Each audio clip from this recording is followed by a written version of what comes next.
আমরা সকলেই জানি পানি আমাদের শরীরের অতি গুরুত্বপূর্ণ উপাদান। কম পানি পান করলে আমাদের শরীরে বিভিন্ন সমস্যা দেখা দিতে পারে। তেমনিভাবে আমরা অনেকেই জানি না বেশি পরিমাণ পানি পান আমাদের শরীরের জন্য অত্যন্ত ক্ষতিকর হতে পারে। তো আজকে আমি বলবো বেশি পরিমাণে পানি পান করলে আমাদের শরীরের কী কী সমস্যা হতে পারে।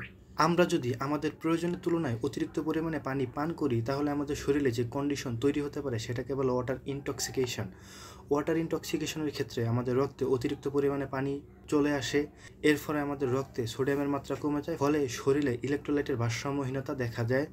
এর ফলে মাথা ঘোরা, বমি বমি ভাব, দুর্বলতা, এমনকি বমিও হতে পারে। এছাড়াও অতিরিক্ত পরিমাণে পানি পান করার ফলে আমাদের মস্তিষ্কের কোষগুলোতে পানি ঢুকে মস্তিষ্কের কোষগুলো ফুলে যায়, ফলে মস্তিষ্কের উপর অতিরিক্ত চাপ পড়ে যা বিভিন্ন নিউরোলজিক্যাল সমস্যার কারণ হতে পারে। এছাড়াও বেশি পরিমাণে পান করলে আমাদের হৃৎপিণ্ডের স্পন্দনে অস্বাভাবিকতা দেখা দিতে পারে।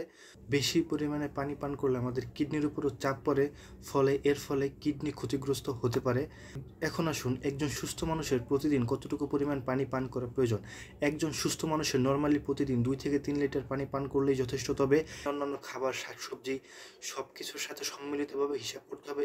এছাড়াও শরীরের পানির চাহিদা বিভিন্ন কারণে প্রভাবিত হতে পারে, যেমন শরীরের ওজন, শারীরিক পরিশ্রম, গরম আবহাওয়া। এসব ক্ষেত্রে শরীরের পানির চাহিদা বিভিন্ন ক্ষেত্রে তারতম্য হতে পারে। সো আমরা সবাই নিয়মিত পরিমিত পরিমাণে পানি পান করব।